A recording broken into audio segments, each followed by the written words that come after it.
वफादारी बशर्त अस्तवारी असल ईमा है, मरे बुत खाने में तो काबे में गाड़ो ब्राह्मण को।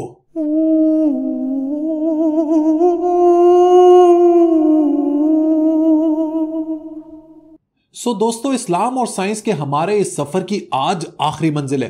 पिछली 3 एपिसोड्स में मैंने आपको डिटेल में बताया इस्लामी तारीख के हवाले से when it comes to scientific thinking. आज की हमारी इस गपशप में हम इस टॉपिक को समेटने की कोशिश करेंगे। So let's cut to the chase and answer some critical questions. अच्छा दोस्तों, इससे पहले कि हम लोग आगे बढ़ें, आपने एक चीज का जरूर ख्याल रखना है। आपने ये वीडियो ना लास्ट तक देखनी है, वरना आपको मेरा आर्ग्यूमेंट समझ नहीं आएगा और आप कंफ्यूज हो जाएंगे। सो मेक श्योर कि आप आखिरी मिनट तक इस वीडियो को जरूर व्यू करें।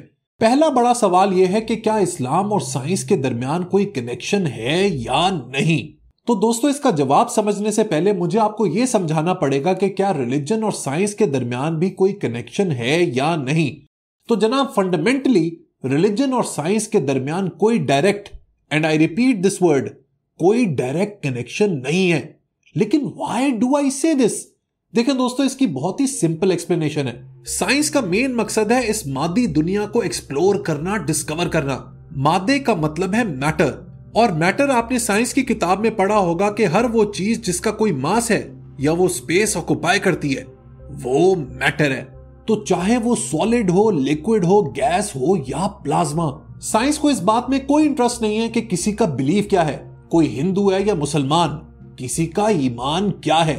ये साइंस के स्कोप से बाहर की चीजें हैं। साइंस तो सबूत मांगती है, साइंस एक्सपेरिमेंट मांगती है, साइंस ऑब्जर्वेशन मांगती है, जबकि दूसरी तरफ मजहब नाम ही ईमान का है, फेथ का है, और फेथ का मतलब ही है belief in the absence of evidence. लिहाजा मजहब और साइंस बिल्कुल पैरेलल ट्रैक्स हैं। हाँ, मजहब को समझने के लिए आप फलसफे की एक ब्रांच मेटाफिजिक्स का इस्तेमाल कर सकते हैं। मेटाफिजिक्स का मतलब है बियॉन्ड फिजिक्स। मेटाफिजिक्स हर उस चीज को समझने की कोशिश करती है जिसका नेचर ऑफ रियलिटी से कोई ताल्लुक होता है। It can be space, time, being या फिर फ्री विल। और जब खुदा की बात आती है ना, तो आप उसमें लॉजिकल इंटेग्रिटी तलाश नहीं कर सकते, जबकि दूसरी तरफ metaphysics is bound by reason and logic. वो क्रिटिकल है, वो स्पेक्युलेटिव है। मेटाफिजिक्स सवाल उठाती है और जवाब तलाश करती है, जबकि दूसरी तरफ religion in general is otherwise. Science और रिलीजन में दोस्तों आपने याद रखना है कि सबसे बड़ा फर्क यह है कि science in its essence is secular. Science की रूह ही सेक्युलर है। वो डिवाइन इंटरवेंशन की बजाय एक्सपेरिमेंट पर बिलीव करती है। साइंस को इस बात पर कोई एतबार नहीं कि जो कुछ भी होता है वो बहुक्मे इलाही होता है। साइंस की तो हर सांस के पीछे कोई एक्सपेरिमेंट है, कोई ऑब्जर्वेशन है, कोई प्रोसेस है, कोई प्रोसीजर है, कोई नेचुरल लॉ है। सो प्रिंसिपली साइंस का कोई भी डायरेक्ट ताल्लुक मजहब से नहीं है। लेकिन hold on my book buddies, science का इनडायरेक्ट कनेक्शन मजहब से जरूर है। लेकिन आखिर कैसे? इसका जवाब मैं आपको दूंगा रिलीजियस स्क्रिप्चर से। देखें दोस्तों, मैं एक मुस्लिम हूं एंड एज अ मुस्लिम हमारा भरपूर एतमाद है कुरान हकीम पर। यह अल्लाह का कलाम है। लेकिन यहां पर मुसलमान एक बहुत बड़ी फंडामेंटल गलती करते हैं। आपने अक्सर औकात लोगों को यह कहते हुए सुना होगा कि कुरान में सब कुछ मौजूद है, सारी साइंस कुरान से निकली है। जो साइंसदान आज दरियाफ्त कर रहे हैं वो तो कुरान मजीद 1400 साल पहले ही बता चुका है। दोस्तों, इन ऑल ऑनेस्टी ये सब बातें गलत हैं। ये उन लोगों की बातें हैं जिन्होंने आज तक ना कुरान तर्जुमे के साथ पढ़ा, ना समझ के पढ़ा और ना साइंस को समझ पाए। ये बात आप लोगों के लिए समझना बहुत ज्यादा जरूरी है, लिहाजा मैं ये आपको डिटेल में समझाऊंगा। देखिए, Quran Karim is not a book of science. Quran कोई साइंस की किताब नहीं है। कुरान पढ़कर आप रॉकेट नहीं बना सकते, आर्टिफिशियल इंटेलिजेंस को नहीं समझ सकते, इलेक्ट्रिक कार्स नहीं बना सकते, जेनेटिक री इंजीनियरिंग नहीं कर सकते, जमीन से टमाटर उगाने हैं या गेहूं ये नहीं सीख सकते, सर्जरी कैसे करनी है ये नहीं समझ सकते। इसका सिंपली जवाब यह है कि कुरान का ये मकसद ही नहीं है। ये सब बातें कुरान के स्कोप से बाहर की हैं। कुरान का सिर्फ एक मकसद है और वो है एक ट्रायंगल को कंप्लीट करना। लेकिन आखिर ये ट्रायंगल है क्या?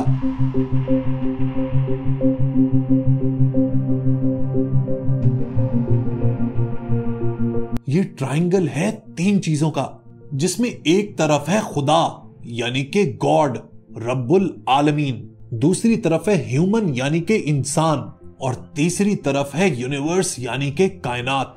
मैंने आपको कहा ना कि कुरान का एक ही मकसद है, और वो मकसद है इंसान के अंदर एक हायर कॉन्शियसनेस डेवलप करना, खुदा को लेके और उसकी बनाई हुई कायनात को लेके।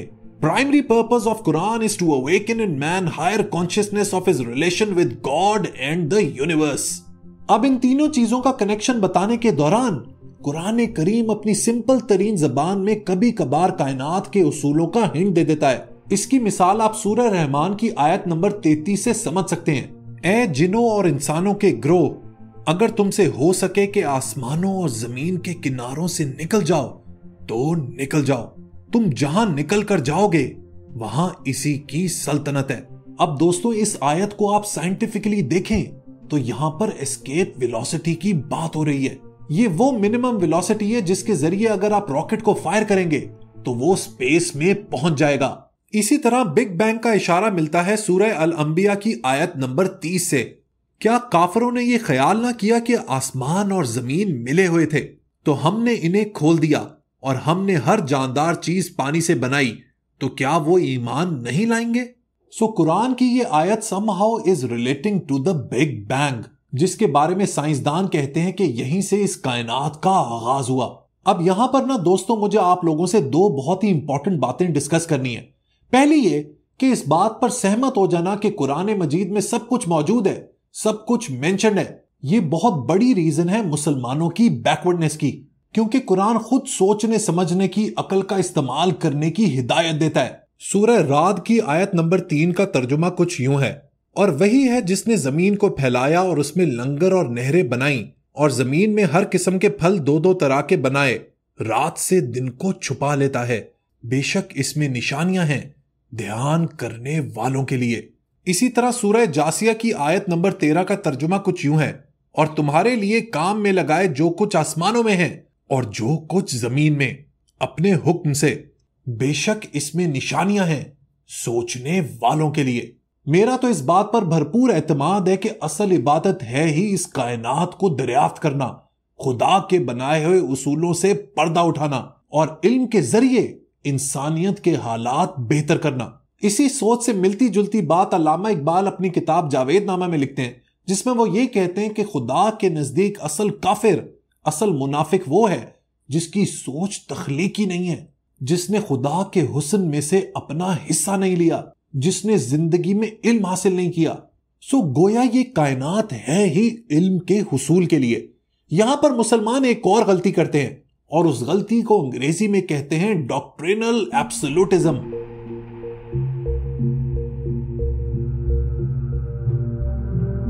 इस टर्म का मतलब यह है कि बस जो मेरा बिलीफ है, जो मेरे अकायद हैं, जो मेरा मजहब है, वो ही हक पर है, वो ही सच्चा है, वो ही बेहतरीन है, वो ही बेस्ट है, वो ही अफजल है, बाकी सारी दुनिया जहन्नुमी है और काफिर है। ये सोच जो है ना दोस्तों, this is a recipe of disaster. अगर मैं मुसलमान हूं तो मेरे मुसलमान होने की वजह से कोई हिंदू जहन्नमी नहीं हो जाता और ना मुझसे कमतर हो जाता है। इसी तरह कोई भी यहूदी है या ईसाई है, मसीही है या कोई पारसी है, वो मजहब की बुनियाद पर मेरे से ऊंचा या नीचा नहीं हो सकता। जिस तरह हमें लगता है कि इस्लाम बेहतरीन मजहब है, इसी तरह एक हिंदू के लिए हिंदुइज्म बेहतरीन मजहब है, एक क्रिश्चियन के लिए क्रिश्चियनिटी, एक ज्यू के लिए जुडाइज्म, और इसी तरह बाकी मजाहिब। ये कोई रेस नहीं है जिसमें कोई पहला आएगा, कोई सेकंड और कोई थर्ड, और ना ही कोई दलील, कोई लॉजिक इस बात को साबित कर सकती है कि कौन सा मजहब बेहतरीन है, which religion is the best। The idea is कि हर शख्स को दूसरे शख्स की रिस्पेक्ट करनी चाहिए regardless of his faith। जिस तरह कुरान में शायद कुछ साइंटिफिक फैक्ट्स मौजूद हैं, इसी तरह गीता में भी हैं और बाइबल में भी हैं। इनको भी देख लेते हैं। The soul is neither born nor does it ever die, nor having once existed does it ever cease to be। रूह ना पैदा होती है और ना कभी मरती है, और ना ही एक बार मौजूद होने के बाद ये कभी खत्म होती है। अब गीता के इस वर्स को आप साइंस की law of conservation of energy से बिल्कुल रिलेट कर सकते हैं, जिसमें यह कहा गया है कि energy can neither be created nor destroyed. इसी तरह ऋग्वेद में लिखा है, this earth is devoid of hands and legs yet it moves ahead. अब यहां पर अर्थ की रेवोल्यूशन की बात हो रही है। अब यह भी एक साइंटिफिक फैक्ट है, जिससे आप इसको रिलेट कर सकते हैं, क्योंकि जमीन मुसलसल अपने ऑर्बिट में आगे बढ़ती रहती है। अब एक साइंटिफिक फैक्ट मैंने आपको गीता में दिखा दिया और एक ऋग्वेदा में, इसी तरह बाइबल को भी देख लेते हैं। ये है जी job 26:7। He stretches out the north over empty space. He hangs the earth upon nothing. अब यहां पर बाइबल भी एक साइंटिफिक फैक्ट की बात कर रही है, और वो ये कि अर्थ स्पेस में सस्पेंडेड है, which is true. अब है जी Leviticus 15:13. Now when the man with the discharge becomes cleansed from his discharge, then he shall count off for himself 7 days for his cleansing. He shall then wash his clothes and bath his body in running water. And will become clean. आज medical science ने साबित कर दिया है कि अगर आप अपने हाथ धोएं तो आप बहुत सी बीमारियों से बच सकते हैं। सो इस तरह तो बाइबल ने हमें 2000 साल पहले इस बात के बारे में बता दिया। आगे चलते हैं जी। अब है Leviticus 17:11। For the life of the flesh is in the blood. आज हमें कोई भी बीमारी होती है तो डॉक्टर सबसे पहले कहता है कि भाई अपना ब्लड चेकअप करवा कर आओ, क्योंकि हमारी सारी डीएनए इंफॉर्मेशन हमारे खून में मौजूद है। इसी तरह बुक ऑफ इसाया है 40:22, जो बात करती है अर्थ के सर्कल होने की। It is he who sits above the circle of the earth and its inhabitants are like grasshoppers who stretches out the heavens like a curtain and spreads them out like a tent to dwell in. So Bible ने तो हमें 2000 साल पहले बता दिया कि ये जमीन, ये दुनिया गोल है, जो आज साइंस भी मानती है। सो दोस्तों, द बॉटम लाइन इज कि कोई भी होली स्क्रिप्चर साइंस की किताब नहीं है। हाँ, इन सब में सीड ऑफ नॉलेज है। ये आपको पुश करती हैं नॉलेज गेन करने के लिए, इल्म हासिल करने के लिए, और जब आप इल्म हासिल करते हैं तो आप किसी न किसी नतीजे पर पहुंच जाते हैं। कुछ दरियाफ्त कर लेते हैं, कुछ इन्वेंट कर लेते हैं, और ये ही खुदा की असल इबादत है। इस्लाम की खूबसूरती यह है कि इसमें प्रिंसिपल ऑफ मूवमेंट है, जिसे कहते हैं इज्तिहाद।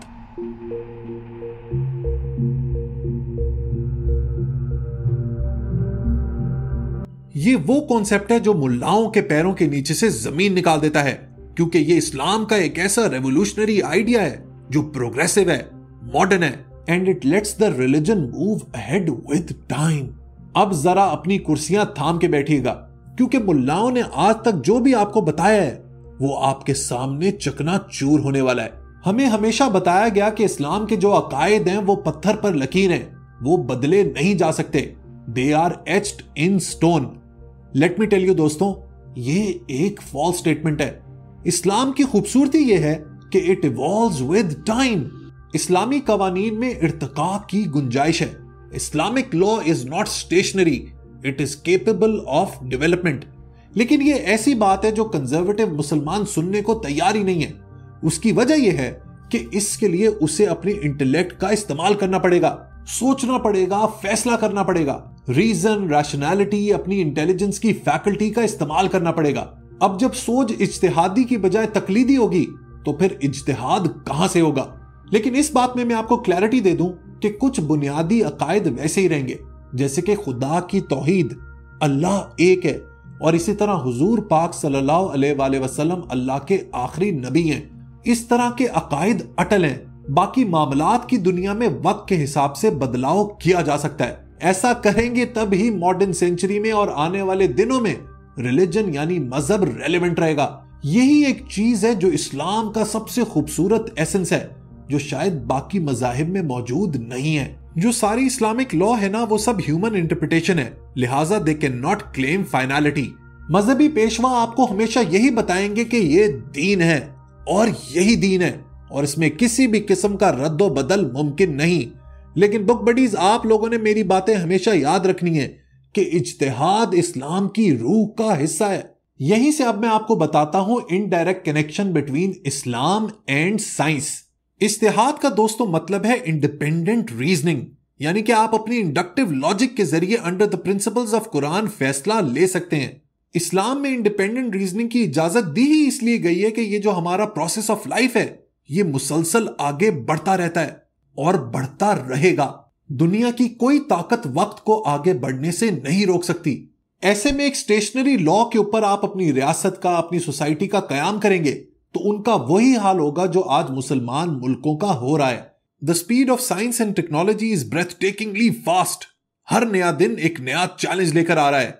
ऐसे में अगर आप अपनी सोच का इर्तिका, उसकी एवोल्यूशन रोक देंगे तो your society will be distracted.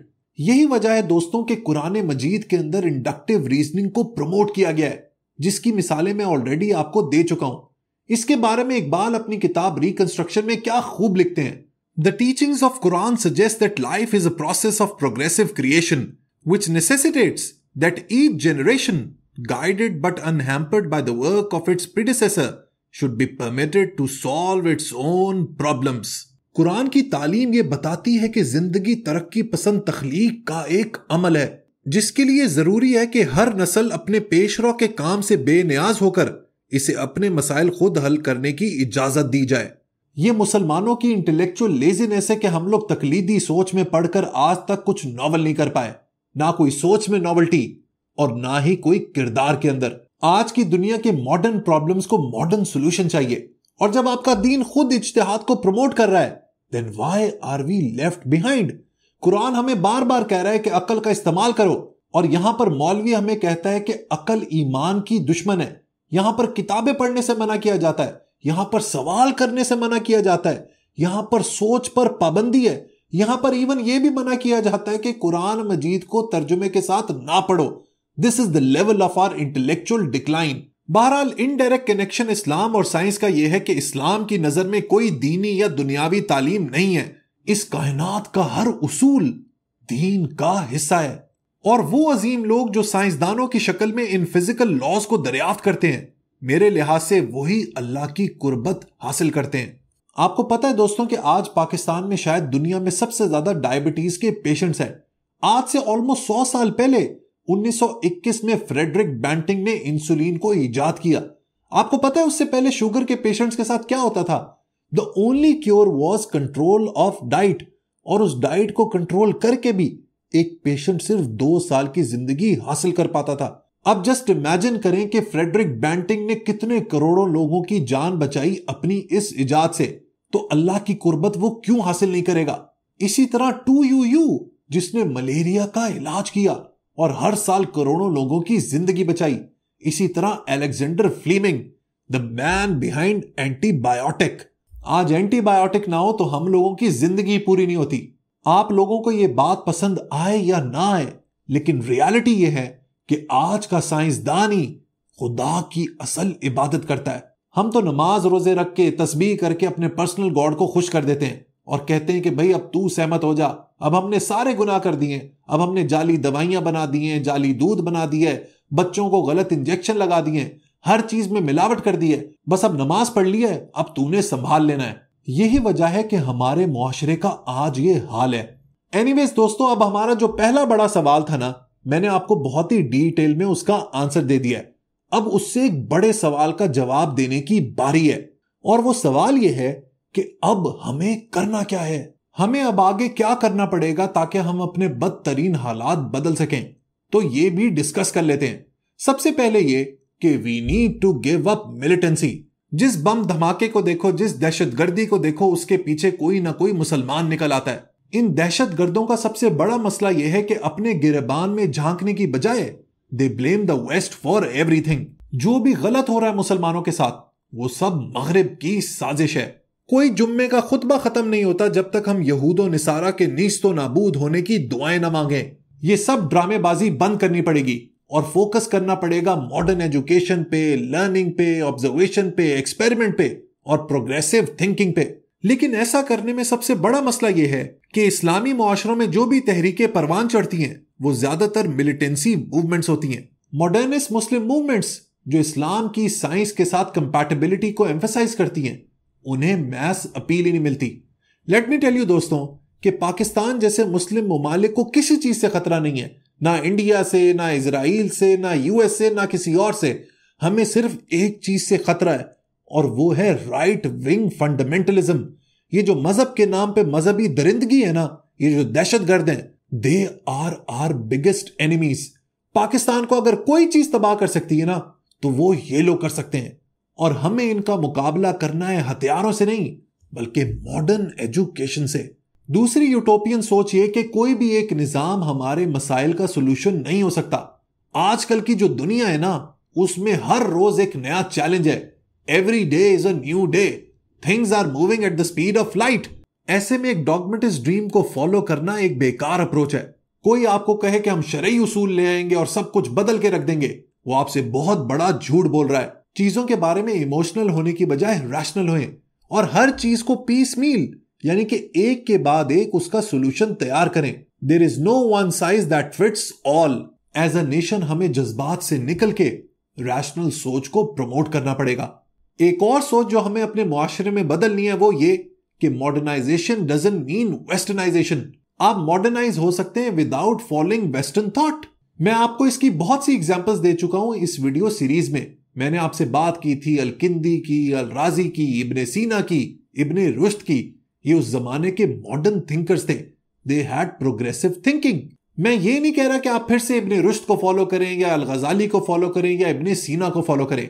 आप उनसे कुछ ना कुछ स्लाइसेस ऑफ इंफॉर्मेशन ले लें, लेकिन आपने उसूल बनाने हैं मॉडर्न जमाने के हिसाब से, so that you can move ahead with time. और आखिर में यह कि स्टेटहुड को रिलीजन से अलहदा रखें। Religion is a personal affair. किसी का क्या फेथ है वो उसको सुपीरियर या इंफीरियर नहीं करता। आपका ताल्लुक किसी भी फेथ हो सकता है, लेकिन रियासत के सामने आप सब इक्वल हैं। इसीलिए मैं कहता हूं कि इस्लाम के अंदर भी सेकुलर स्पिरिट है, जो बात अक्सर लोगों को समझ नहीं आती। क्योंकि सेकुलरिज्म का मतलब हमारे मुल्क में समझा जाता है ला दीनियत, जबकि secularism for me is equality of people regardless of their faith. दोस्तों, ना मैं सेकुलरिज्म को प्रमोट कर रहा हूं और ना रिलीजन को। हां, एक चीज को मैं जरूर प्रमोट कर रहा हूं और वो है रैशनैलिटी ऑफ थॉट। सो दोस्तों, इसी के साथ हम इस वीडियो सीरीज को इख्तिताम करते हैं। This is one of my most loved works. Thank you so much for liking it. I hope जो मैं आपको समझाने निकला था वो मैं सही तरीके से कम्युनिकेट कर पाया। इख्तिताम करूंगा गालिब के एक शेर के साथ, जिसके अंदर बहुत ही गहरा मीनिंग छुपा हुआ है। इसको तलाश करने की कोशिश कीजिएगा। वफादारी बशर्त अस्तवारी असल ईमा है। वफादारी बशर्त अस्तवारी असल ईमा है। मरे बुत खाने में तो काबे में गाड़ो ब्राह्मण को।